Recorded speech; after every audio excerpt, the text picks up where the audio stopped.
Imagina una cantera con bloques de piedra tan grandes que ni hoy podríamos moverlos. Una ciudad entera escondida bajo tierra, capaz de albergar a miles. Y máscaras de bronce con ojos desmesurados que parecen de otro mundo. No son mitos. Son restos reales de civilizaciones que desafiaron toda lógica. 8 misterios que, aún hoy, siguen sin respuesta. Quédate, porque cada uno pone en duda lo que creemos saber sobre nuestro pasado. Las ruinas de la cantera de Yangshan. En lo profundo de la provincia de Jiangsu, a las afueras de Nankín, existe un sitio que parece congelado en el tiempo. La cantera de Yangshan. A primera vista, para un visitante distraído, podría parecer una montaña más, erosionada por siglos de lluvia y viento, cubierta de vegetación dispersa y con un aspecto natural. Pero basta detenerse unos segundos, observar con atención, y el paisaje revela algo imposible de atribuir a la naturaleza. Los cortes en la roca son demasiado rectos, los ángulos demasiado definidos, las superficies lisas como espejos. Allí no actuaron las fuerzas geológicas, sino el esfuerzo paciente, sistemático y ambicioso de seres humanos. Y sin embargo, todo quedó a medias. El lugar entero parece un proyecto monumental detenido de golpe, como si los trabajadores hubieran dejado sus herramientas al final de una jornada y jamás hubieran vuelto. Para entender esta escena detenida, debemos viajar en el tiempo al siglo XV, al reinado del emperador Yongle, uno de los soberanos más ambiciosos de la dinastía Ming. Yongle fue un hombre que no conocía límites. Fue él quien trasladó la capital a Pekín y ordenó la construcción de la ciudad prohibida, símbolo de poder imperial.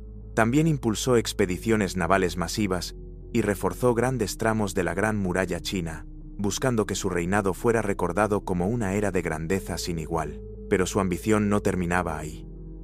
Como todo emperador, pensaba también en la eternidad, en el legado que dejaría tras su muerte. Su tumba debía ser la más imponente de todas, un mausoleo que demostrara su poder no solo en vida, sino también en la posteridad. Dentro del vasto complejo funerario de Ming Xiaoling, ordenó la construcción de un monumento colosal. Una estela funeraria gigantesca, un bloque de piedra erigido como símbolo de su poder y gloria eterna. La cantera de Yangshan fue elegida como el lugar de donde se extraería ese coloso. Los artesanos comenzaron a tallar directamente en la montaña, liberando bloques de dimensiones que superaban todo lo visto en la arquitectura china hasta entonces. Uno de ellos, aún incrustado en la roca, pesa unas 16.000 toneladas. Para comprenderlo, es más pesado que un destructor moderno de guerra, más pesado que la suma de miles de automóviles.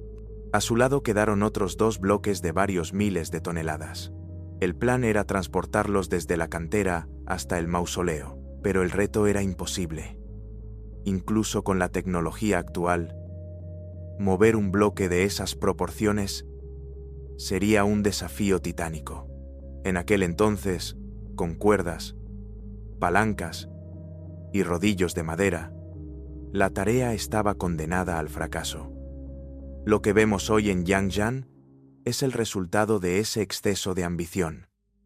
Un proyecto que sobrepasó los límites de su época, que se detuvo abruptamente y quedó petrificado como testigo de una voluntad imperial que ni siquiera el poder absoluto pudo convertir en realidad. Este lugar es más que una cantera abandonada. Es la prueba de que, incluso en el apogeo de la grandeza, la ambición humana puede chocar contra los límites de la naturaleza. Allí, entre bloques gigantescos tallados pero inmóviles, yace el eco de una pregunta que aún nos persigue. ¿Qué hubiera pasado si lo hubieran logrado? Lo que más impresiona al recorrer la cantera de Yangshan no es solo el tamaño de los bloques, sino la sensación de un esfuerzo titánico que quedó suspendido en el tiempo. Uno puede imaginar a miles de obreros trabajando día tras día, bajo el sol abrasador o en la humedad del invierno, golpeando con cinceles y martillos de hierro, levantando polvo con cada golpe. Cada centímetro arrancado a la roca representaba horas de sudor y disciplina, un sacrificio humano inmenso al servicio de un proyecto que, al final, jamás se completó. El mausoleo de Ming Xiaolin esperaba aquellas piedras colosales como su emblema central, una estela que habría superado cualquier monumento levantado hasta entonces. Pero la realidad pronto debió imponerse. No se trataba únicamente de extraer los bloques. Había que moverlos kilómetros enteros, atravesar un terreno montañoso, cruzar cauces de agua y finalmente colocarlos en posición vertical. Todo esto sin ruedas capaces de soportar semejante peso, sin acero para fabricar soportes, sin animales de tiro que pudieran con semejante carga. Para hacernos una idea de la magnitud del problema, el bloque más grande pesaba tanto que, incluso si se hubiera logrado ponerlo en movimiento, cada metro avanzado habría exigido reemplazar constantemente los rodillos de madera que lo sostenían. Miles de hombres tendrían que empujar al unísono, coordinados como una máquina viviente. Y aún así, el riesgo de que la piedra se partiera bajo su propio peso o que los caminos improvisados colapsaran era enorme. Algunos expertos creen que el abandono se debió a un simple cálculo tardío. Cuando ya estaban tallados, alguien comprendió que era imposible continuar. Otros apuntan a causas políticas, cambios en las prioridades imperiales, desvío de recursos hacia la ciudad prohibida o la Gran Muralla, o incluso temor de que un fracaso público empañara la imagen de Yongle. Sea cual fuera la razón, la cantera quedó tal como la vemos hoy. Un paisaje monumental detenido en el instante preciso en que la ambición humana alcanzó su límite. Caminar por allí produce una extraña mezcla de fascinación y desconcierto. Es como entrar en un gigantesco taller abandonado, donde los aprendices se fueron dejando su trabajo a medias. Los cortes siguen siendo visibles, las superficies muestran la huella de los cinceles, y los bloques, enormes y mudos, parecen esperar órdenes que nunca llegarán. Más allá de su función inconclusa, los bloques de Yangshan plantean una pregunta que atraviesa los siglos. ¿Era solo exceso de ambición, o existía algún conocimiento perdido que hacía posible lo imposible? ¿Un método ingenioso de transporte que se perdió con el tiempo? ¿Una tecnología de la que no quedó registro escrito? La cantera de Yangshan es, en definitiva, un recordatorio de lo que significa empujar los límites. Es la prueba de que incluso el poder absoluto de un emperador, con miles de manos dispuestas a obedecer, puede quedar detenido frente a la fuerza de la naturaleza y las leyes de la física. Y mientras las piedras sigan ahí, inmóviles después de 6 siglos, la pregunta continuará abierta. Ese abandono repentino, ese silencio súbito en medio de una obra que parecía imparable, es lo que hace de la cantera de Yangshan un lugar tan inquietante. No hay señales de desmontaje. No hay evidencias de que se intentara reducir los bloques a fragmentos más manejables. Tampoco se ven marcas de transporte fallido, ni caminos reforzados preparados para la tarea. Todo indica que la orden de detenerse llegó de manera abrupta, tajante, como si el proyecto hubiera quedado maldito desde ese mismo instante. El contraste con el presente es sobrecogedor.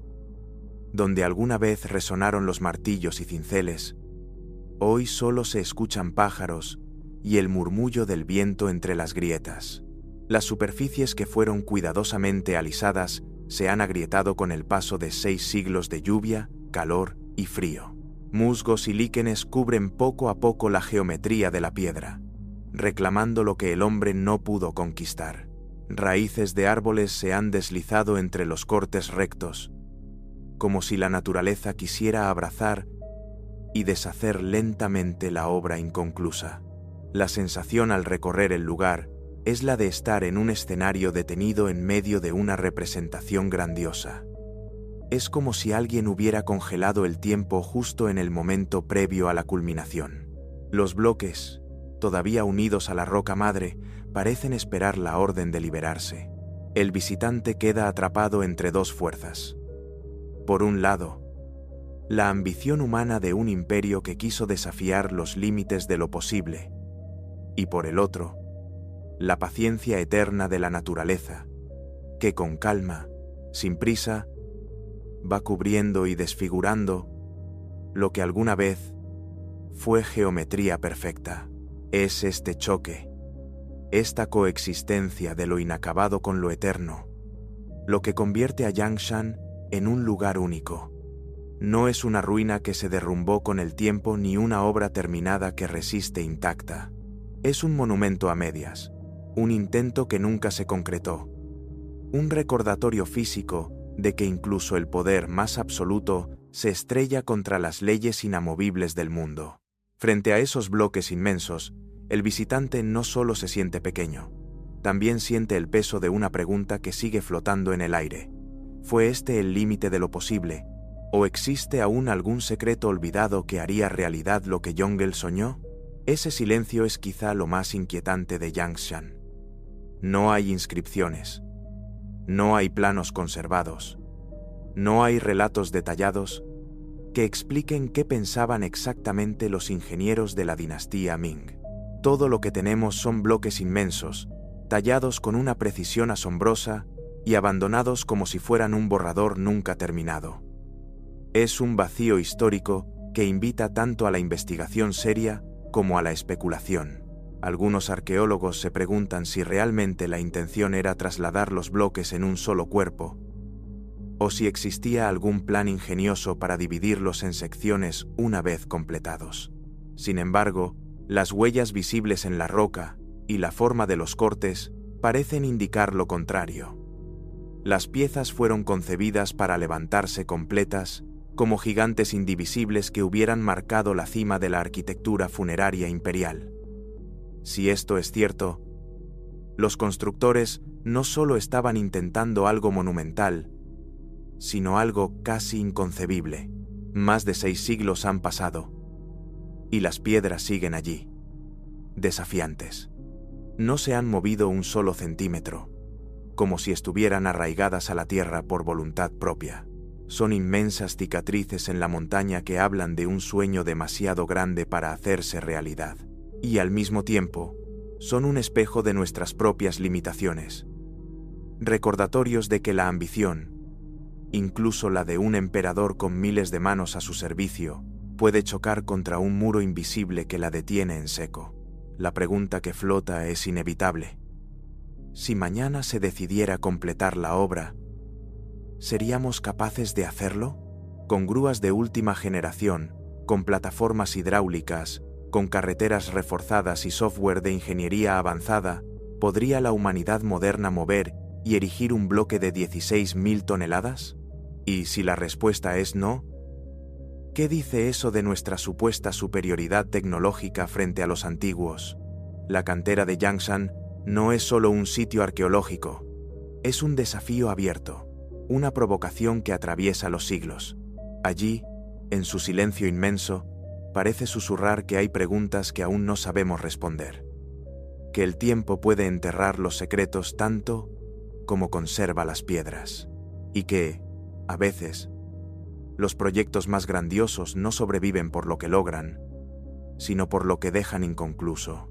Así, Yangshan permanece, no como un monumento terminado, sino como un testigo petrificado de la ambición humana frente a lo imposible, una obra que nunca se completó y que quizá nunca se completará, pero que sigue en pie para recordarnos que incluso el poder más absoluto tiene límites y que la historia también se escribe con sueños que quedaron a medias. Derinkuyu, la ciudad subterránea de piedra. En la región de Capadocia, en el corazón de Turquía, existe un mundo oculto bajo la tierra, un laberinto de túneles y cámaras que descienden decenas de metros, formando una ciudad capaz de albergar a miles de personas. Su nombre es Derinkuyu, y aunque fue redescubierta hace apenas unas décadas, sus orígenes se hunden en los misterios de la antigüedad. La historia comenzó en 1963 de manera casi accidental. Un hombre reformaba su casa en la pequeña ciudad de Derinkuyu. Mientras derribaba una pared de piedra, encontró un hueco oscuro, un espacio que no figuraba en ningún plano. Intrigado, se acercó con una lámpara y se asomó. Del otro lado había un pasadizo estrecho, tallado directamente en la roca. Al atravesarlo, apareció una habitación excavada con precisión, demasiado grande para ser un simple sótano, y luego otra, y después otra más. Cada paso lo llevaba a un espacio nuevo, conectado por corredores cada vez más profundos. Lo que parecía un sótano doméstico se transformó en la entrada a un complejo gigantesco, una construcción subterránea de dimensiones asombrosas. El descubrimiento reveló un mundo olvidado durante siglos, una ciudad completa escondida bajo el suelo, invisible para quienes caminaban por encima de ella. Las investigaciones posteriores revelaron algo asombroso.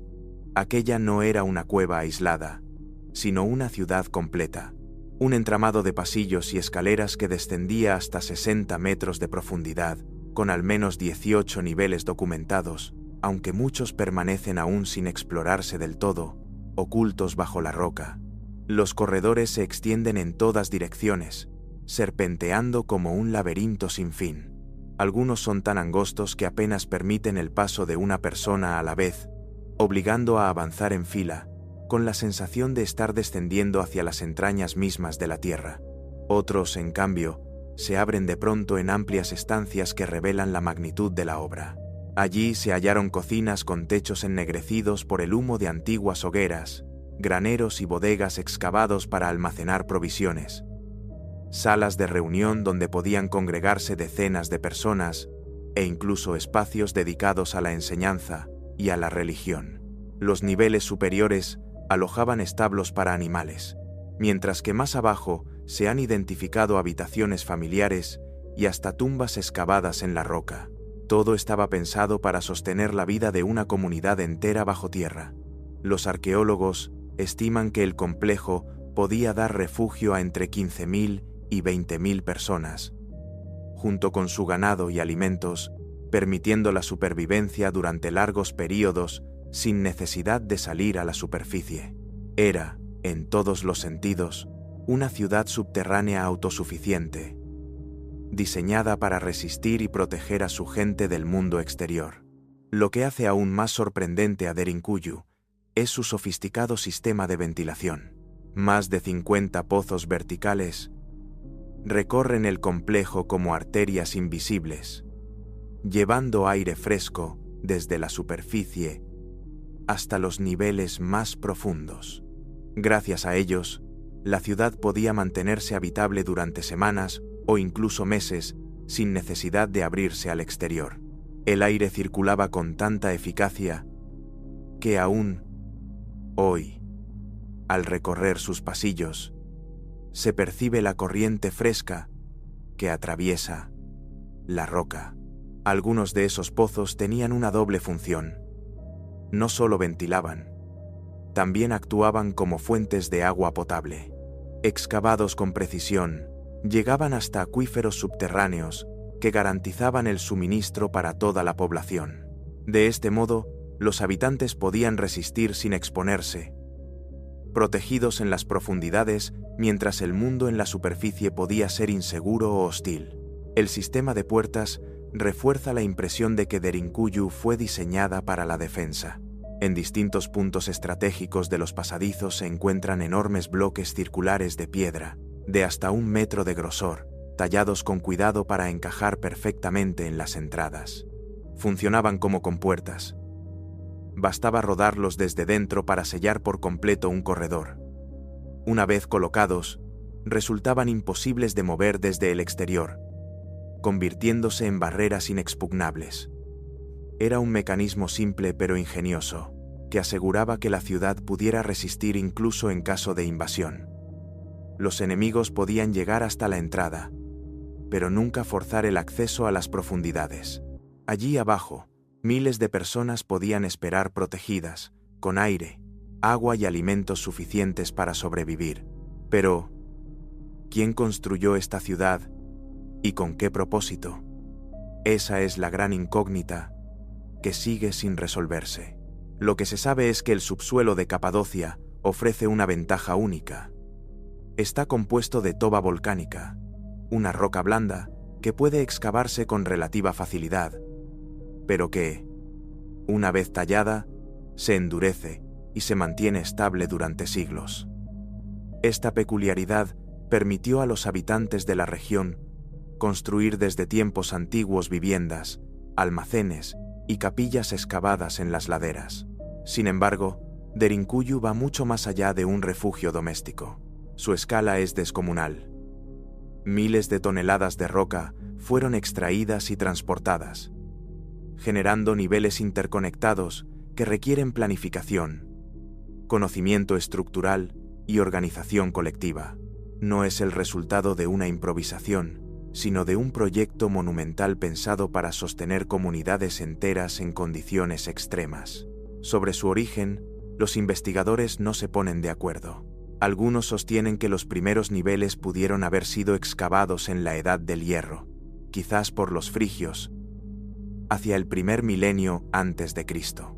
Otros retroceden aún más en el tiempo y señalan a los hititas, hace más de 3000 años, como los posibles iniciadores de esta colosal obra subterránea. Lo cierto es que, más allá de su inicio, la ciudad no dejó de ser utilizada y ampliada.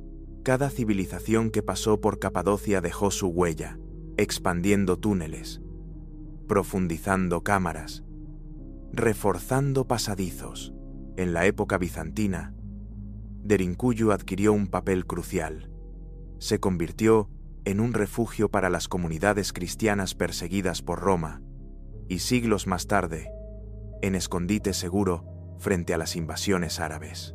La ciudad no solo protegía vidas, también preservaba tradiciones, cultos y formas de organización comunitaria en tiempos de amenaza. Así, Derinkuyu fue pasando de generación en generación, adaptándose a nuevas necesidades sin perder su esencia. Un santuario bajo la tierra, diseñado para resistir los peligros del mundo exterior. Su función principal parece haber sido claramente defensiva. En una región marcada por guerras, invasiones y persecuciones, Derinkuyu ofrecía la posibilidad de hacer desaparecer a comunidades enteras bajo la tierra en cuestión de horas. Cuando los enemigos irrumpían en las llanuras de Capadocia, los habitantes descendían a los niveles más profundos, cerraban las enormes puertas de piedra y podían esperar durante semanas. Tenían alimentos, agua y aire suficientes para sobrevivir. Desde la superficie, los invasores encontraban un paisaje vacío, sin rastro de vida, sin sospechar que bajo sus pies latía una ciudad entera. Pero reducir Derinkuyu solo a un refugio sería simplificar su complejidad. Varios investigadores sostienen que también cumplió funciones adicionales. El clima subterráneo, con temperaturas frescas y constantes a lo largo del año, era ideal para la conservación de grano, vino y aceite. Esto lo convertía en un gigantesco almacén colectivo, capaz de sostener a la población, incluso en épocas de malas cosechas. Otros plantean que pudo haber sido un centro de intercambio y comercio secreto. Capadocia estaba estratégicamente situada en rutas que más tarde formarían parte de la Ruta de la Seda, y es posible que estas ciudades subterráneas funcionaran como puntos de paso seguros para caravanas que buscaban protección frente a bandidos o ejércitos. La hipótesis se refuerza con un hecho sorprendente. No solo Derinkuyu existe. En toda la región se han descubierto más de 200 ciudades subterráneas, algunas tan extensas como esta, y los indicios apuntan a que muchas pudieron estar conectadas entre sí por túneles kilométricos. Si esas conexiones realmente existieron, no estaríamos hablando solo de un refugio, sino de una red subterránea monumental, un segundo mundo bajo la superficie, diseñado para garantizar la supervivencia, la comunicación y la continuidad de las comunidades a lo largo de generaciones. Caminar hoy por Derinkuyu es como adentrarse en un sueño antiguo, un espacio que parece pertenecer más a la imaginación que a la realidad.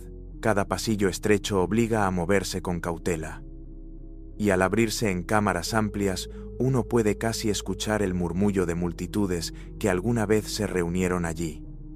Familias compartiendo alimentos, niños jugando en rincones oscuros, ancianos contando historias a la luz de lámparas de aceite. Los escalones, desgastados por incontables pies, revelan siglos de uso. Los techos ennegrecidos conservan la huella del fuego de miles de hogueras encendidas para cocinar, iluminar y calentar. Y las marcas de las herramientas en las paredes parecen frescas, como si los obreros hubieran salido apenas unas horas antes. El silencio, sin embargo, es total. Solo los propios pasos resuenan como un eco inquietante, recordando que ese lugar alguna vez estuvo vivo y ahora yace vacío, suspendido entre pasado y presente. El misterio persiste y desconcierta a los expertos.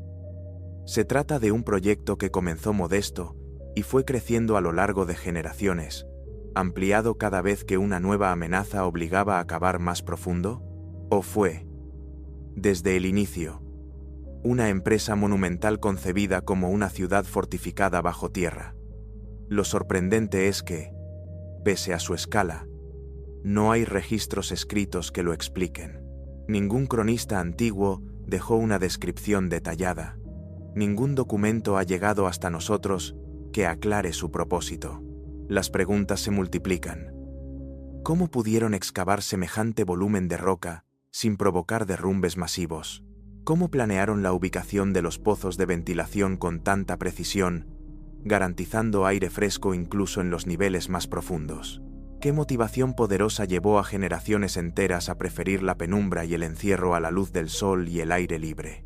Hoy, Derinkuyu se mantiene como un monumento vivo al ingenio y a la resistencia humana. Un recordatorio de que la ambición de nuestros antepasados no se limitó a conquistar la superficie con templos y pirámides que rozaban el cielo, sino que también se atrevió a mirar hacia abajo y construir mundos enteros bajo la tierra. Un mundo secreto, escondido, que siglos después sigue invitándonos a descender y a preguntarnos: ¿qué sabían ellos que nosotros hemos olvidado? El misterio de la civilización de Sanxingdui. En la provincia de Sichuan, en el suroeste de China, un hallazgo cambió para siempre la manera en que entendemos el pasado. No fue un templo oculto ni una ciudad perdida, sino algo aún más desconcertante. Un tesoro enterrado bajo la tierra, formado por miles de objetos que parecían no pertenecer a ninguna cultura conocida.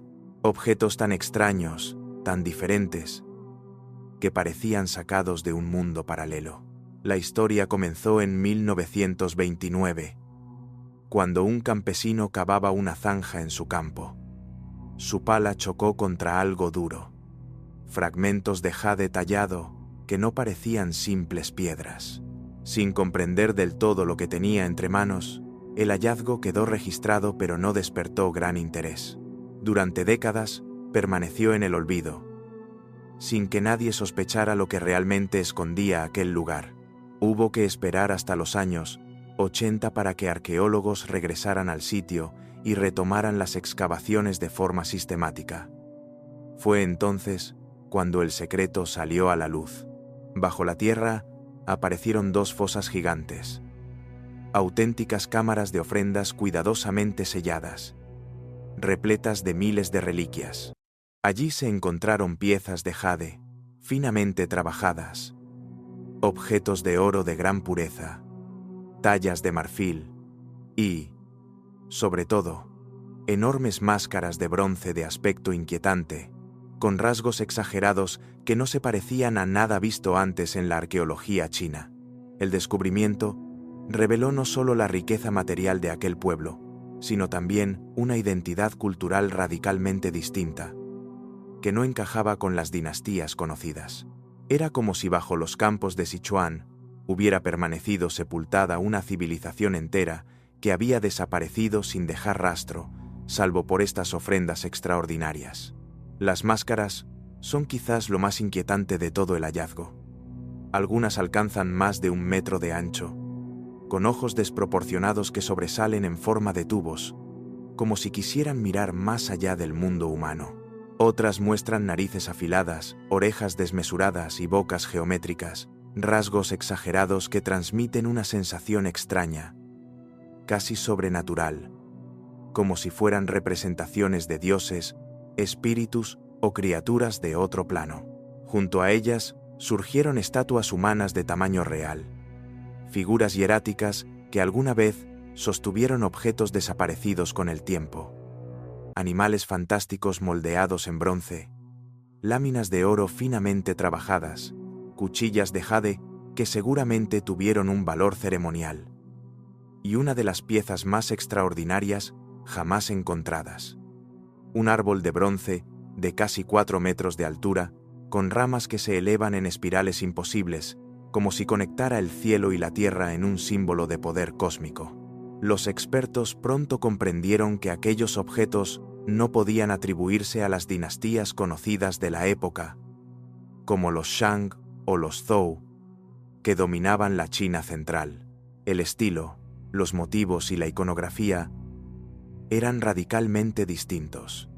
Todo apuntaba a otra tradición, independiente, que hasta ese momento era prácticamente desconocida. Así comenzó a hablarse de la cultura de Sanxingdui, una civilización perdida que floreció en el valle de Sichuan hace más de 3000 años. Pero entonces surgió la gran pregunta: ¿quiénes fueron? Los arqueólogos creen que Sanxingdui formaba parte del legendario reino de Shu, una entidad política y cultural aislada por montañas y ríos que actuaban como murallas naturales. Ese aislamiento explicaría por qué su arte y sus rituales evolucionaron de manera tan diferente a los de las culturas del Valle del Río Amarillo, consideradas el núcleo de la civilización china. Lo desconcertante es que Sanxingdui no dejó escritura conocida. No hay inscripciones que expliquen qué significaban sus dioses de ojos desorbitados o sus estatuas hieráticas. No tenemos documentos sobre su religión, su sistema político o su vida cotidiana. Tampoco se han identificado con claridad ciudades o palacios que puedan reconstruir la forma de su sociedad. Todo lo que sabemos proviene de esas ofrendas enterradas. Miles de objetos que hablan de un pueblo sofisticado y enigmático, cuyo mundo se desvaneció dejando atrás únicamente símbolos, rostros y fragmentos de un poder que aún hoy no terminamos de entender. ¿Por qué enterraron semejantes tesoros? Esa es una de las preguntas que más desconcierta a los arqueólogos. Las 2 fosas descubiertas no se asemejan a escondites de emergencia ni a tumbas individuales. Todo indica que eran depósitos rituales cuidadosamente preparados. Miles de piezas de jade, bronce, marfil y oro, objetos de un valor incalculable, fueron deliberadamente rotos, quemados y después enterrados. No era un intento de proteger riquezas de invasores, sino un gesto ceremonial. Una ofrenda colectiva, tal vez dedicada a los dioses, o un acto solemne de despedida de su propia ciudad. El misterio se hace aún más profundo porque, tras aquel esplendor, Sanxingdui desapareció sin dejar rastro. Es como si, de repente, esa cultura se hubiera desvanecido del mapa. No hay registros escritos que narren su caída, ni relatos posteriores que la mencionen con claridad. Solo teorías. Algunos investigadores sugieren que un gran terremoto pudo haber cambiado el curso del río Minjiang, aislando a la región de sus recursos vitales y forzando a sus habitantes a emigrar. Otros creen que fueron conquistados o absorbidos lentamente por culturas vecinas hasta perder su identidad. Sea cual sea la explicación, lo cierto es que se esfumaron, dejando atrás únicamente las huellas fragmentadas de su arte. Y es precisamente ese arte lo que más fascina y desconcierta. Mientras la contemporánea dinastía Shang producía vasijas, armas y campanas de bronce con motivos simétricos, sobrios y contenidos, los artesanos de Sanxingdui se inclinaban por lo monumental y lo surrealista. Sus máscaras de ojos desorbitados, sus figuras hieráticas, sus árboles de bronce retorcidos, parecen pertenecer más a un universo mitológico que a una tradición terrenal. No se asemejan a nada visto en China, ni en Asia, ni en ninguna otra parte del mundo antiguo. Los ojos descomunales, que sobresalen como tubos de vigilancia eterna, han dado pie a múltiples interpretaciones. Algunos arqueólogos creen que representaban divinidades solares, seres con el poder de ver más allá de lo humano. Otros sugieren que eran símbolos del poder espiritual. Metáforas de la visión interior, de la capacidad de percibir lo invisible. Y no faltan quienes proponen teorías más radicales, preguntándose si esas formas no reflejan la memoria de algo aún más extraño, perdido en el tiempo o en la imaginación colectiva de un pueblo que desapareció sin dejar explicación. Sanxingdui, con sus máscaras gigantes y su silencio milenario, sigue siendo uno de los mayores enigmas arqueológicos del mundo. Una civilización entera, reducida a objetos que parecen hablarnos desde otro plano, pero que aún guardan celosamente el secreto de quiénes fueron realmente. Algunos investigadores interpretan esas figuras como símbolos chamánicos, dotados de ojos que todo lo ven, guardianes capaces de vigilar tanto el mundo humano como el de los espíritus. Otros sostienen que podrían tratarse de líderes o ancestros divinizados, representados de forma monumental para imponer respeto y transmitir poder incluso más allá de la vida. Y fuera del ámbito académico, no faltan quienes han visto en ellas un eco de lo inexplicable. Rostros de inspiración extraterrestre, cuyas formas desmesuradas alimentan la imaginación de quienes buscan respuestas fuera de la historia conocida. Hoy, miles de estas piezas se exhiben en museos, sometidas a análisis con la tecnología más avanzada. Se ha descubierto que los artesanos de Sanxingdui dominaban técnicas de fundición sorprendentes, capaces de moldear y ensamblar grandes secciones de bronce con una precisión que asombra incluso ahora. También sabemos que no vivían aislados.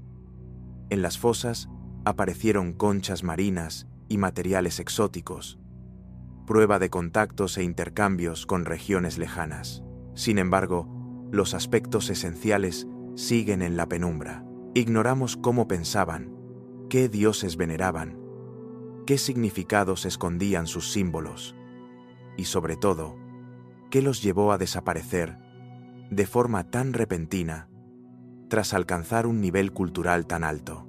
Sanxingdui se erige como un recordatorio poderoso de que la historia no avanza en una línea recta y clara. Es más bien un mosaico incompleto, con piezas perdidas que de vez en cuando reaparecen y nos obligan a reconsiderar lo que creíamos seguro. Allí, bajo tierra durante más de 3 milenios, quedaron las huellas de un pueblo que construyó un universo simbólico propio, radicalmente distinto al que conocemos. Y al contemplar hoy esos ojos inmensos de bronce, abiertos desde hace miles de años, es imposible no sentir que siguen fijos en nosotros, observándonos desde el misterio, como si esperaran que algún día descifremos el mensaje que dejaron en silencio. Los grandes círculos del desierto,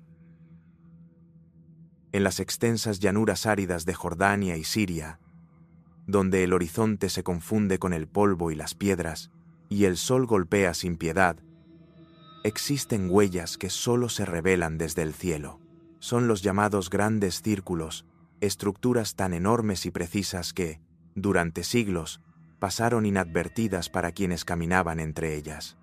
La primera vez que se registraron fue en la década de 1920, cuando pilotos de la Real Fuerza Aérea Británica sobrevolaban el desierto.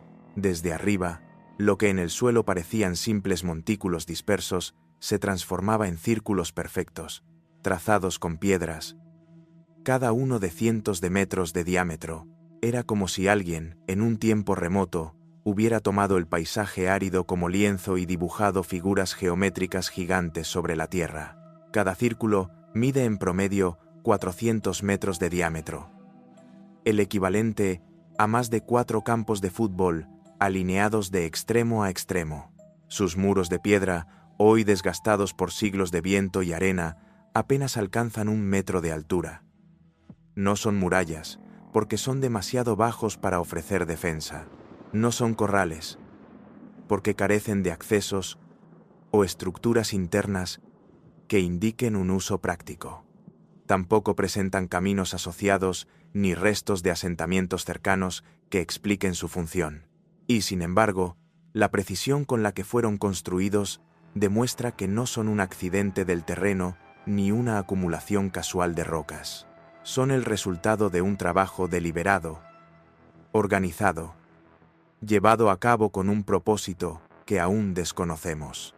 Con la llegada de la fotografía satelital y de los drones en el siglo XXI, los arqueólogos pudieron trazar mapas mucho más precisos y descubrieron que no se trataba de un fenómeno aislado. En Jordania se han identificado al menos una docena de grandes círculos, y en Siria se han documentado varios más. Lo más sorprendente es su consistencia geométrica. Aunque están separados por kilómetros de distancia, todos mantienen proporciones similares, como si hubieran sido levantados siguiendo un mismo patrón o conjunto de reglas. Pero la gran pregunta persiste: ¿para qué servían? Nadie lo sabe con certeza. Una de las hipótesis más sencillas plantea que eran marcadores territoriales, enormes señales visibles desde lejos que delimitaban áreas de pastoreo o territorios tribales en un paisaje abierto. Otra interpretación sugiere que eran espacios ceremoniales, círculos destinados a reunir comunidades enteras en torno a rituales estacionales. Resulta fácil imaginar cientos de personas congregadas en su interior, bajo el cielo abierto, participando de celebraciones o ritos colectivos que se han perdido con el tiempo. También existe la posibilidad de que fueran geoglifos, símbolos trazados para ser contemplados no desde el suelo, sino desde lo alto de colinas cercanas, o incluso, según teorías más atrevidas, desde el propio cielo. Esta idea los conecta con las enigmáticas líneas de Nazca en Perú, figuras que solo adquieren sentido cuando se observan desde las alturas y que plantean el mismo desconcertante dilema: ¿para quién fueron creadas? Sea cual sea la explicación, lo cierto es que los grandes círculos no son meros restos de piedra. Son la evidencia de un esfuerzo deliberado, de comunidades que invirtieron tiempo y energía en dejar una marca monumental sobre el paisaje, un mensaje trazado en la escala de lo eterno y cuyo significado seguimos sin descifrar. Lo que más desconcierta a los expertos es la precisión geométrica de estas estructuras. Trazar un círculo perfecto de 400 metros de diámetro en un terreno irregular, sin brújulas ni instrumentos de medición modernos, habría requerido un nivel de planificación extraordinario. Un error minúsculo en la marcación inicial habría deformado la figura. Pero los grandes círculos mantienen una forma casi impecable, como si hubieran sido diseñados con un conocimiento técnico que aún no comprendemos del todo. La datación es otro desafío. Al estar construidos con piedras apiladas en seco, sin argamasa ni restos orgánicos asociados, los métodos tradicionales como el carbono 14 no sirven. Algunas pistas contextuales sugieren que podrían tener al menos 2000 años de antigüedad, quizá más. De ser así, habrían sido contemporáneos de los romanos o incluso anteriores, vestigios de pueblos olvidados que dejaron su huella en el desierto antes de que existiera la escritura en esas regiones. Y el enigma se vuelve aún más profundo por lo que no se encuentra en su interior. Dentro de los círculos no han aparecido restos humanos, ni fragmentos de cerámica, ni herramientas, ni objetos rituales que indiquen cómo se usaban. Es como si los constructores hubieran querido dejar únicamente la forma, el contorno perfecto grabado en la tierra, sin añadir nada más. Solo líneas inmensas de piedra que desafían el tiempo, esperando que alguien, siglos después, intente descifrar su propósito.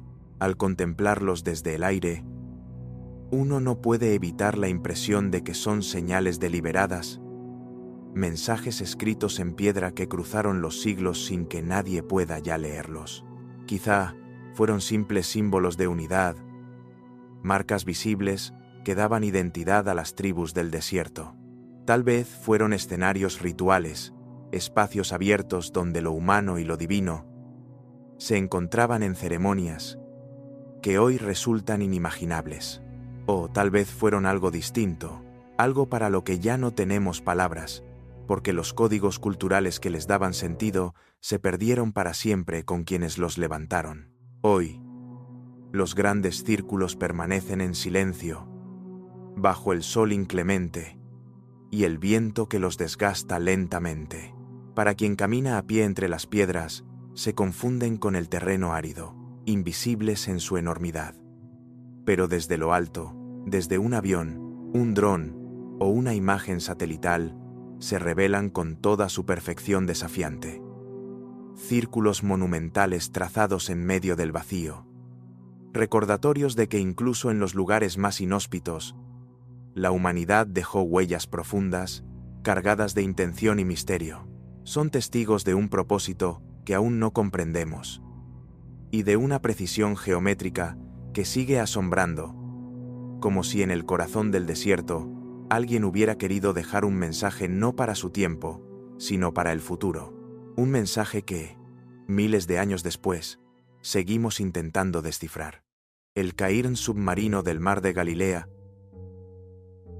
en el norte de Israel, bajo las aguas tranquilas del Mar de Galilea, se oculta una de las estructuras más enigmáticas jamás descubiertas en la región. Allí, a más de 9 metros de profundidad, reposa una construcción ciclópea, tan vasta y pesada que desafía nuestra comprensión de lo que pudo haber logrado una sociedad de la Edad del Bronce.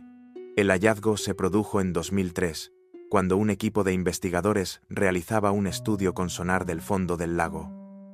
En las pantallas apareció algo inesperado. No era una irregularidad natural ni una simple acumulación de rocas, sino la silueta nítida de una estructura con forma cónica, perfectamente definida, que se elevaba desde el lecho como una montaña artificial. Intrigados por la magnitud del descubrimiento, los arqueólogos enviaron buzos para examinarla de cerca. La confirmación fue inmediata. No era obra de la naturaleza. Cada piedra estaba colocada deliberadamente, conformando un montículo inmenso que se alzaba desde el fondo fangoso del lago. Lo que tenían delante de sus ojos era, sin duda, una construcción humana. Una obra de dimensiones colosales sumergida y olvidada durante milenios. El monumento mide alrededor de 70 metros de diámetro en su base y se eleva a unos 10 metros de altura. Está compuesto por enormes bloques de basalto, muchos de ellos de varios cientos de kilos, apilados con cuidado uno sobre otro, sin ningún tipo de mortero que los uniera. A pesar de esa aparente simplicidad, la estructura entera se mantiene sólida y estable tras milenios bajo el agua. En conjunto, se calcula que su peso supera las 60.000 toneladas. Una cifra difícil de asimilar. Para dimensionarlo mejor, es más pesado que el núcleo pétreo de la Gran Pirámide de Giza, considerada una de las mayores proezas de la ingeniería antigua. Lo primero que sorprende a los arqueólogos es su semejanza con un cairn. Esas montañas de piedra que diferentes culturas del mundo erigieron como tumbas, marcadores territoriales o monumentos rituales. Sin embargo, este presenta una diferencia crucial. A diferencia de los cairns conocidos en tierra firme, este se encuentra sumergido bajo el agua. Y ahí surge la gran pregunta que ha desconcertado desde su hallazgo. Se construyó dentro del lago, con técnicas que aún no comprendemos, o en un terreno seco, que, con el paso de los siglos, terminó cubierto por las aguas del Mar de Galilea. Los estudios más recientes sugieren que la estructura podría tener alrededor de 4.000 años de antigüedad, lo que la situaría en plena Edad del Bronce. En ese periodo, el nivel del agua del Mar de Galilea era probablemente más bajo que en la actualidad. Eso hace pensar que el cairn no fue construido bajo el agua, sino en una orilla o incluso en tierra firme, y que con el paso de los siglos, las variaciones del lago terminaron por cubrirlo por completo. El propósito de semejante obra sigue siendo un enigma sin resolver. Algunos arqueólogos sostienen que pudo haber sido una tumba monumental, erigida para honrar a un líder o a un personaje central de la comunidad, cuya memoria se inmortalizó en piedra. Otros lo interpretan como un sitio ceremonial, un espacio sagrado donde se habrían realizado rituales colectivos vinculados al ciclo agrícola, al agua o a creencias espirituales ya olvidadas. También se ha planteado una explicación más práctica: que el cairn funcionara como un marcador para la navegación, un punto de referencia visible desde la distancia para quienes cruzaban el lago en embarcaciones primitivas. Desde la superficie, una estructura de semejante tamaño debió destacar como una mole inconfundible, sirviendo de guía en medio del paisaje acuático. Sea cual fuera su función, lo cierto es que mover y apilar decenas de miles de toneladas de roca volcánica, sin herramientas modernas, exigió una organización comunitaria de enorme escala y un propósito lo bastante poderoso como para justificar tal esfuerzo. Lo cierto es que levantar semejante estructura habría requerido una organización social notable. No se trataba de un trabajo improvisado ni de un esfuerzo individual, sino de un proyecto colectivo a gran escala. Extraer y trasladar decenas de miles de toneladas de basalto, coordinar su transporte hasta la orilla y apilarlas en forma de un cono perfectamente estable, implica un conocimiento técnico sorprendente para una sociedad prehistórica. La precisión con que las piedras fueron colocadas, sin mortero y solo con su peso y posición, permitió que la construcción resistiera intacta el paso de milenios bajo el agua. Hoy, quienes se aventuran a explorar el mar de Galilea y descienden hacia el cairn, describen la experiencia como sobrecogedora. A medida que uno avanza en la penumbra acuática, lo que al principio parece una sombra difusa, comienza a crecer frente a los ojos. Poco a poco, surge de la oscuridad una masa colosal de roca que se eleva como una montaña sumergida hasta revelar sus formas definidas. Allí, en medio del silencio profundo, rodeada por peces y corrientes, la estructura se impone como un gigante dormido, oculto durante siglos a la vista humana, hasta que la tecnología moderna permitió redescubrirlo. En ese instante, la sensación es clara.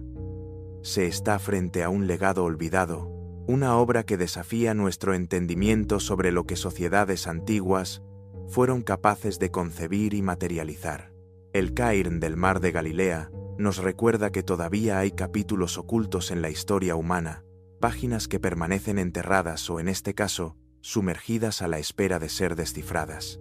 Allí yace un monumento colosal, invisible para quienes navegan sobre sus aguas, construido por un pueblo del que apenas conocemos rastros, pero que fue capaz de movilizar recursos, ingenio y una voluntad colectiva enorme para dejar algo destinado a perdurar más allá de su tiempo. La gran incógnita sigue siendo el mensaje que quisieron plasmar bajo aquellas piedras. ¿Era un acto de devoción a los dioses? ¿Un homenaje eterno a los muertos? ¿O un marcador diseñado para que generaciones futuras recordaran su existencia, aunque las palabras y los nombres se borraran con el paso de los siglos? Sea cual fuere la respuesta, la estructura refleja una visión del mundo en la que lo sagrado, lo social y lo eterno se entrelazaban en la piedra misma. Por ahora, la verdad permanece sumergida, guardada en el fondo oscuro del lago. El cairn sigue allí, inmóvil, desafiando nuestra comprensión y recordándonos que, aunque creamos conocer el pasado, aún hay secretos gigantescos esperando ser revelados bajo la superficie de la tierra y del agua. El gran recinto de Great Zimbabwe. En el corazón del sureste africano, entre colinas de granito y valles verdes, se alzan las ruinas de una ciudad que durante siglos alimentó el misterio y la especulación. Su nombre es Great Zimbabwe, y en su centro se encuentra una construcción monumental conocida como el Gran Recinto, un complejo de muros de piedra tan vasto y preciso que todavía hoy nos obliga a preguntarnos cómo y por qué se levantó. Great Zimbabwe fue la capital de un poderoso reino africano que prosperó entre los siglos XI y XV. Desde aquí, los gobernantes ejercían control sobre un vasto territorio y supervisaban las rutas comerciales que conectaban las minas de oro del interior con los puertos del Océano Índico. El oro, junto con el marfil y otros recursos, se convirtió en la base de su riqueza e influencia. Por estas tierras circulaban caravanas de marfil, cobre y ganado, que llegaban hasta los centros de intercambio cercanos a la costa. Pero no solo fluían productos locales, también llegaron objetos procedentes de lugares remotos, lo que demuestra la magnitud de las conexiones de este reino. Entre los hallazgos arqueológicos se cuentan cerámicas chinas, cuentas de vidrio persas y monedas árabes, señales inequívocas de que Great Zimbabwe no era un enclave aislado, sino parte de un mundo interconectado, donde África jugaba un papel fundamental en el comercio internacional. El gran recinto se convirtió en el emblema de esa grandeza.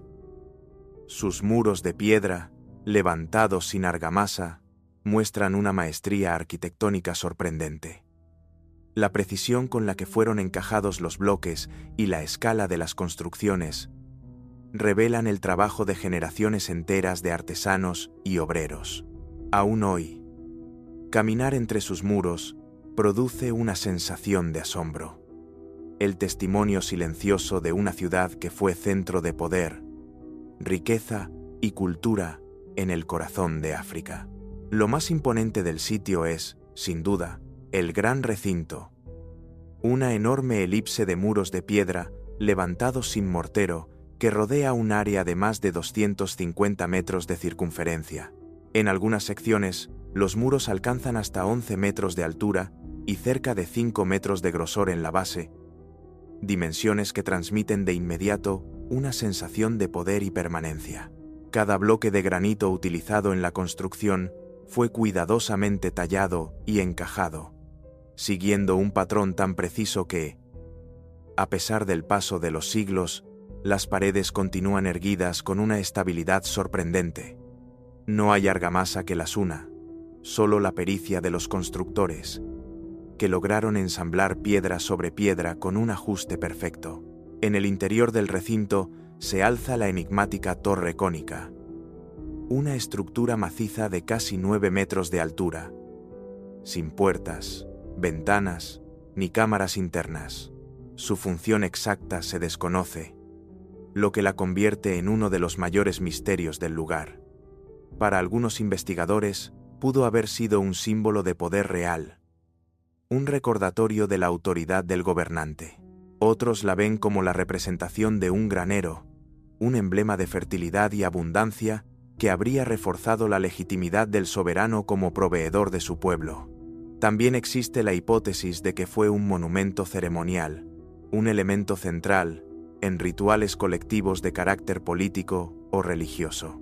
Sea cual haya sido su propósito, la torre cónica se mantiene como un símbolo intrigante del ingenio y la espiritualidad de la civilización que levantó Great Zimbabwe.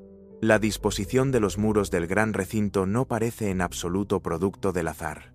En varios sectores, los pasajes son estrechos y sinuosos, diseñados de tal manera que el visitante es guiado por corredores que se cierran en curvas y limitan la visibilidad hacia lo que hay más adelante. Este detalle ha llevado a pensar que los constructores buscaron un efecto deliberado, tal vez para procesiones rituales, donde el movimiento de las multitudes debía seguir un recorrido controlado, o quizás para restringir el acceso de quienes se dirigían hacia el corazón del recinto, donde residían los líderes o se realizaban ceremonias de carácter sagrado. Cuando los europeos llegaron al lugar en el siglo XIX, su reacción estuvo marcada por los prejuicios de la época. No podían aceptar que una obra de tal magnitud arquitectónica y simbólica hubiera sido erigida por pueblos africanos. En su lugar, atribuyeron las ruinas a los fenicios, a los árabes o incluso al mítico rey Salomón, inventando teorías que encajaban mejor con sus visiones coloniales del mundo. Durante décadas, la historia de Great Zimbabwe fue manipulada y distorsionada, negándole a África el mérito de su propio legado. No fue sino hasta las excavaciones serias realizadas a lo largo del siglo XX que la verdad se impuso con claridad. Los hallazgos demostraron lo evidente. Great Zimbabwe fue obra del pueblo Shona, ancestros directos de muchos de los habitantes que hoy viven en esa región. Su herencia se mantiene viva no solo en las piedras del recinto, sino también en la identidad cultural de un país que tomó su nombre de estas ruinas, símbolo de orgullo y pertenencia. El lugar llegó a albergar a miles de personas, organizadas en distintas áreas que reflejaban la jerarquía social. Las zonas destinadas a la élite gobernante se distinguían por sus estructuras más elaboradas y por su cercanía a los recintos monumentales, mientras que la población común habitaba en construcciones más simples, dispersas en los alrededores. Great Zimbabwe no era solo un asentamiento. Era el centro político, económico y espiritual de un reino próspero, capaz de movilizar mano de obra y recursos para levantar complejos monumentales de piedra y mantener vivas las rutas comerciales que conectaban África con el mundo. Pero hacia el siglo XV, la ciudad fue abandonada. Las razones de su caída siguen siendo un enigma abierto. Algunos investigadores apuntan a la sobreexplotación de los pastos, consecuencia de un exceso de cabezas de ganado que habría deteriorado el entorno. Otros señalan la pérdida de rutas comerciales hacia la costa, desviadas hacia nuevos centros de poder, lo que habría debilitado la economía local. También se han propuesto explicaciones ligadas a conflictos internos y luchas por el poder que fragmentaron el reino desde dentro. Sea cual haya sido la causa, lo cierto es que la gran ciudad quedó vacía. Sus muros colosales, sus recintos y su torre cónica permanecieron en pie, pero envueltos en silencio, convertidos en testigos mudos de una civilización que floreció y se desvaneció, dejando tras de sí un legado de piedra que aún hoy sigue inspirando asombro y preguntas. Hoy, las murallas del gran recinto continúan erguidas, desafiando al tiempo como testigos mudos de un pasado de esplendor. Entre sus muros se encontraron los famosos pájaros de esteatita, tallas de piedra, con un profundo simbolismo espiritual. Estas figuras se convirtieron en emblema de identidad y orgullo, tanto que hoy son símbolo nacional de Zimbabue y aparecen representadas en su bandera. El gran recinto, sin embargo, sigue planteando preguntas que carecen de una respuesta definitiva. ¿Fue un palacio real? ¿Un templo ceremonial? ¿O quizá ambos al mismo tiempo? ¿Qué significado ocultaba la enigmática torre cónica? ¿Qué tipo de rituales y ceremonias se llevaron a cabo entre esos muros de granito que aún conservan su fuerza imponente? Lo cierto es que, más allá de las interpretaciones, Great Zimbabwe nos deja una certeza. África tuvo sus propios reinos monumentales, capaces de levantar ciudades y símbolos que rivalizan en grandeza con las civilizaciones de cualquier otro continente. Lejos de ser un rincón aislado, esta ciudad fue un centro de poder y cultura que conectó el interior del continente con el comercio global de su época.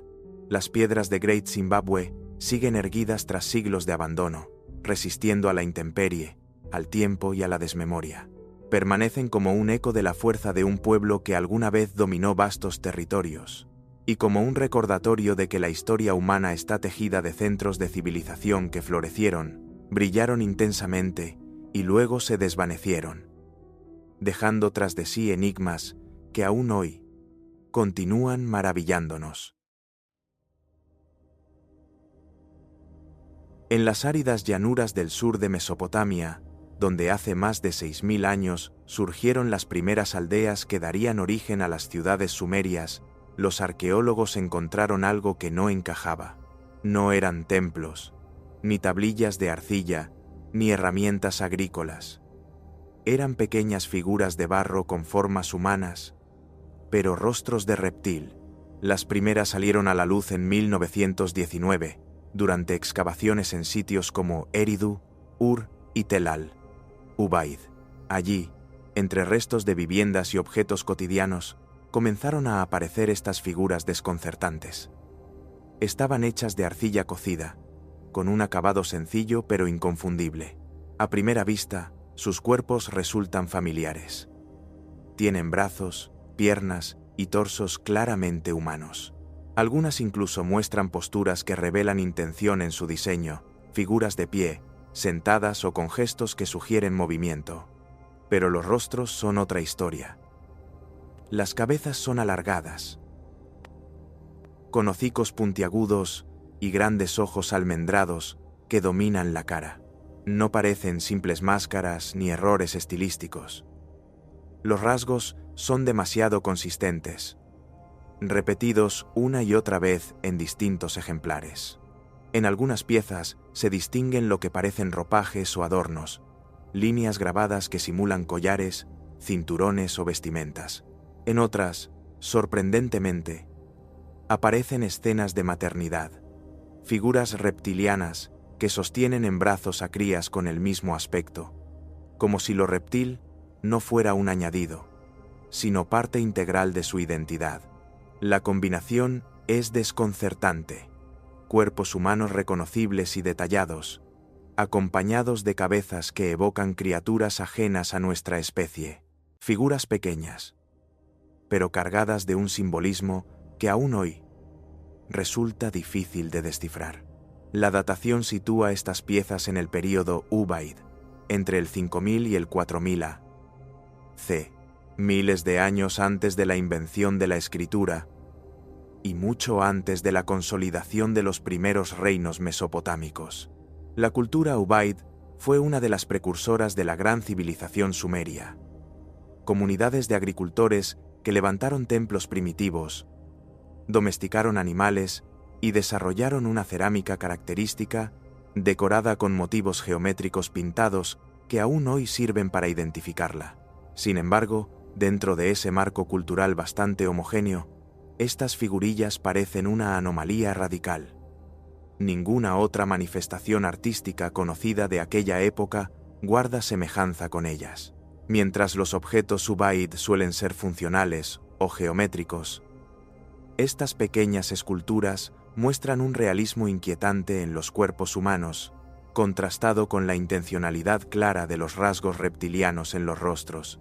La gran incógnita es, por supuesto, ¿qué representan? Para algunos arqueólogos, podrían ser figuras religiosas, quizás deidades asociadas con la fertilidad, la regeneración o la naturaleza.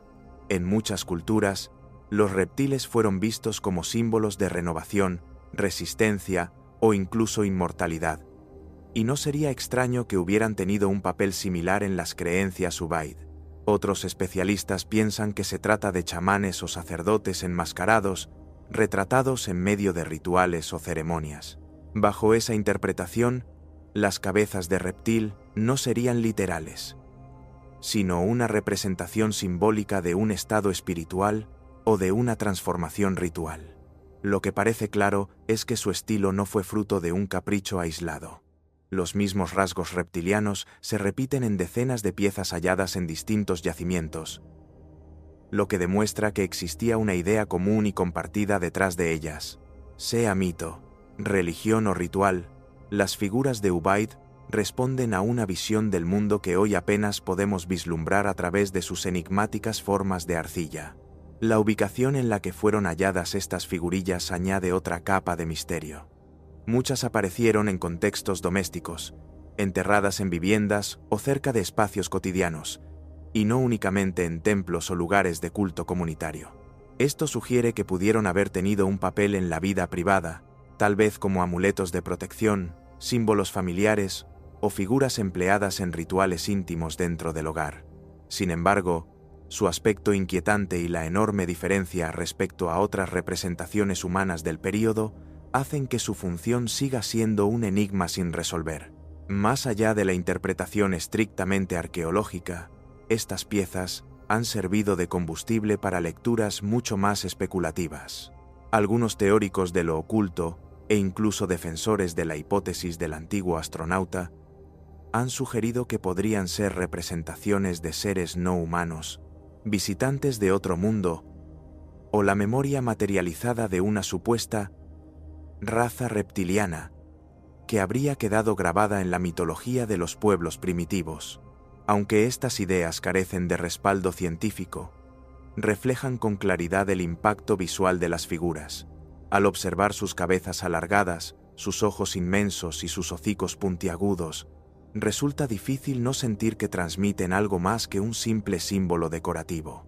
Parecen retratar una presencia extraña, algo que desborda lo puramente humano, y que todavía hoy nos obliga a detenernos frente a ellas y preguntarnos qué veían, qué creían y qué buscaban expresar los habitantes de Ubaid hace más de 6 milenios. Lo que sí sabemos es que los Ubaid fueron pioneros en muchos aspectos.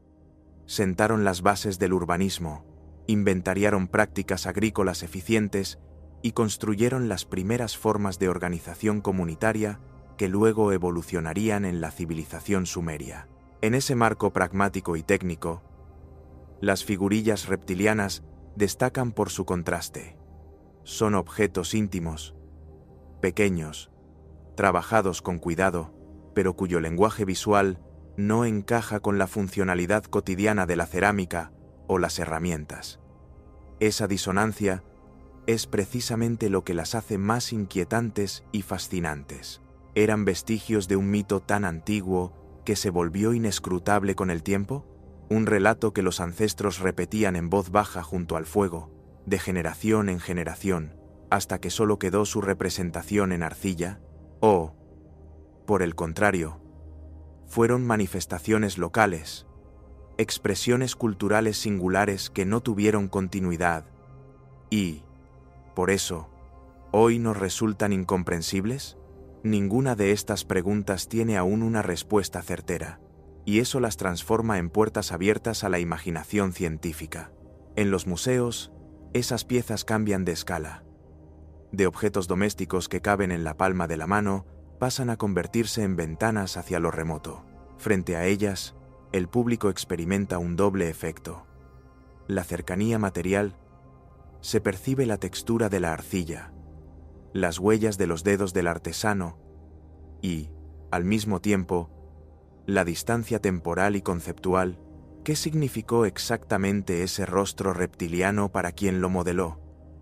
Esa tensión entre lo tangible y lo indecible es parte de su poder.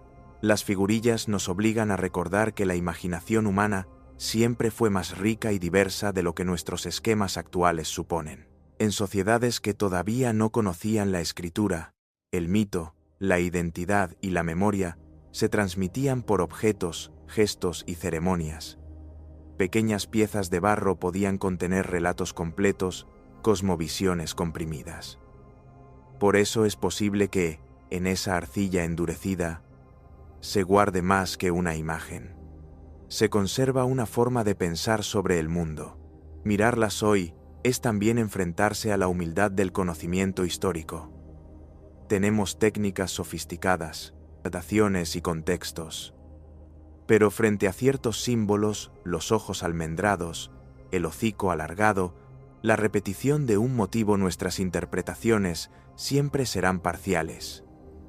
Los arqueólogos reconstruyen posibilidades, los museos conservan, y el resto lo rellenan las preguntas que nos provoca cada pieza.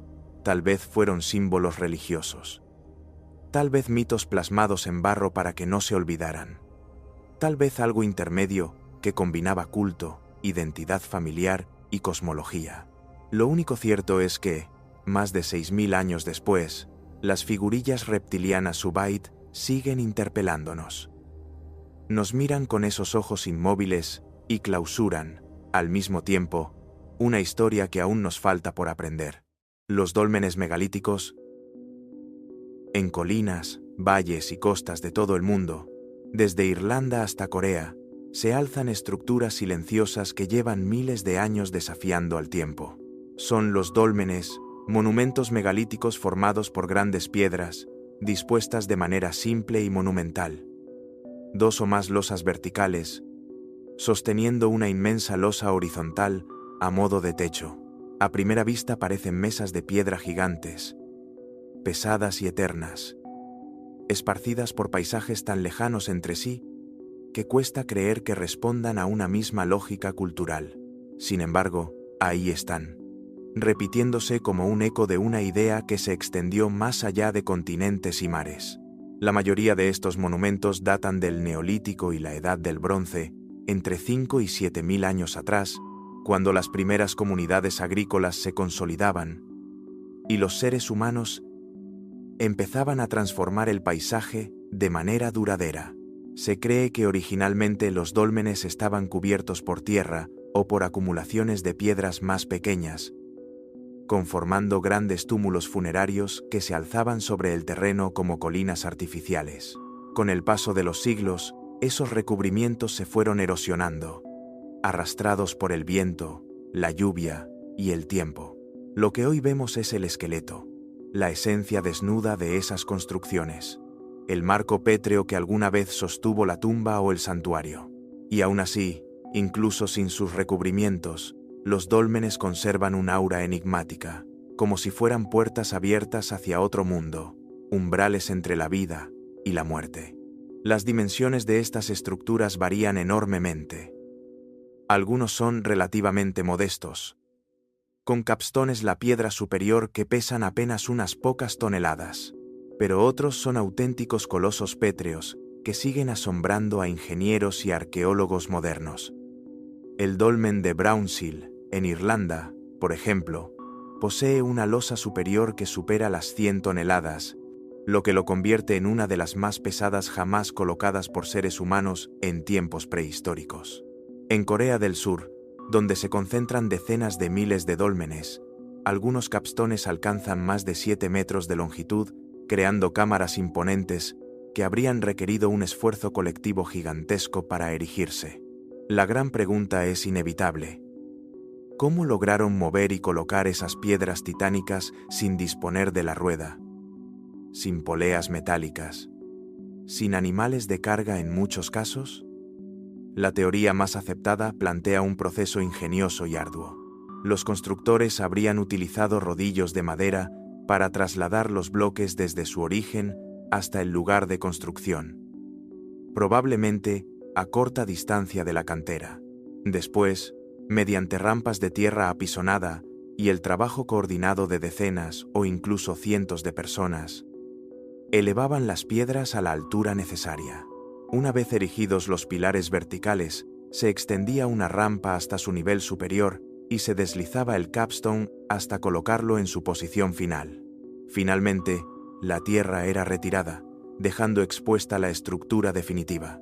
Fue un proceso lento, peligroso y extremadamente exigente, pero demuestra la capacidad de organización social y la voluntad colectiva de las comunidades que emprendieron estas obras. En cuanto a su función, la mayoría de las evidencias arqueológicas sugieren que los dólmenes estuvieron ligados principalmente a lo funerario. Excavaciones en muchos de ellos han revelado restos humanos, acompañados de fragmentos de cerámica, herramientas de piedra, ornamentos personales y ofrendas rituales. Se trataba, en muchos casos, de tumbas colectivas o de monumentos erigidos en honor a líderes importantes. La muerte, en aquellas sociedades, no era solo el fin de la vida individual, sino un acontecimiento social y espiritual que se ritualizaba mediante la construcción de arquitectura imponente. Sin embargo, no todo se limita a lo funerario. En algunos dólmenes se han encontrado alineaciones astronómicas, orientaciones precisas hacia la salida o la puesta del sol en fechas clave, como los solsticios y equinoccios. Esto sugiere que, además de ser tumbas, pudieron cumplir funciones simbólicas relacionadas con el calendario agrícola o con rituales cósmicos, sirviendo como observatorios primitivos o templos abiertos al cielo. Para pueblos que dependían de los ciclos del sol y de las estaciones, vincular la muerte y la vida eterna con los astros habría sido una manera de dotar de sentido a su existencia. Pero quizá lo más intrigante de todo sea su dispersión global. Se han encontrado dólmenes en Europa occidental, en el Cáucaso, en Medio Oriente, en India y en Corea, entre otros lugares. Miles de kilómetros separan estas regiones, y no hay pruebas de contactos directos entre las comunidades que los levantaron. ¿Cómo es posible, entonces, que distintas culturas llegaran a erigir estructuras tan similares? La explicación más aceptada es la de la evolución paralela. Sociedades diferentes enfrentadas a problemas parecidos la necesidad de honrar a sus muertos, de marcar su territorio o de crear símbolos de cohesión llegaron de forma independiente a soluciones arquitectónicas semejantes. Sin embargo, hay quienes creen que la semejanza apunta a algo más profundo. Un tronco cultural común, transmitido por antiguas migraciones prehistóricas de las que apenas sabemos nada. Si esto fuera cierto, los dólmenes serían una de las pocas huellas visibles de esas conexiones perdidas en el tiempo. Hoy, los dólmenes siguen en pie, dispersos en paisajes rurales, a menudo rodeados de mitos locales. En muchos pueblos, estas estructuras han sido interpretadas como puertas hacia el mundo de los espíritus, lugares cargados de energía o vestigios dejados por gigantes. La tradición popular los ha rodeado de leyendas, otorgándoles un aura mágica que refuerza aún más su misterio. Lo cierto es que, más allá de mitos o especulaciones, los dólmenes son testigos silenciosos de la humanidad más antigua, recordándonos que incluso en la prehistoria, los seres humanos buscaban dejar una huella duradera. No son castillos, ni templos repletos de inscripciones, ni ciudades amuralladas. Son estructuras desnudas, elementales, pero su mera existencia transmite un mensaje claro: la voluntad de perdurar. Miles de años después, continúan desafiando al tiempo. Permanecen en pie bajo la lluvia, el viento y el sol, recordándonos que las primeras comunidades agrícolas ya pensaban en la eternidad, ya concebían el poder de la memoria colectiva y la trascendencia. Son, en esencia, monumentos universales, un eco de piedra que resuena desde la prehistoria y que, todavía hoy, seguimos intentando descifrar. A lo largo de este viaje, hemos descendido a ciudades ocultas bajo la tierra, contemplado máscaras de bronce con ojos imposibles, caminado entre muros sin mortero que aún resisten al tiempo, y nos hemos preguntado cómo, hace miles de años, pueblos sin hierro ni máquinas lograron mover piedras que hoy nos parecen inmovibles. Son misterios que desafían la lógica, que ponen en duda lo que creemos saber sobre el pasado y que nos recuerdan algo esencial. La historia aún guarda secretos, esperando ser descubiertos. Y ahora quiero saber, ¿cuál de estos enigmas te dejó más sorprendido? ¿Crees que algún día encontraremos respuestas claras? ¿O algunos de estos misterios están destinados a seguir siendo eso? ¿Preguntas abiertas? Déjame tu opinión en los comentarios, porque tu perspectiva suma a la conversación. Si disfrutaste este recorrido, no olvides darle like y compartir este video para que más personas conozcan estas historias. Y, por supuesto, suscríbete para seguir explorando juntos los secretos que la arqueología, la historia y el tiempo aún nos esconden. La curiosidad es el mejor mapa para descubrir el pasado, y este viaje apenas comienza.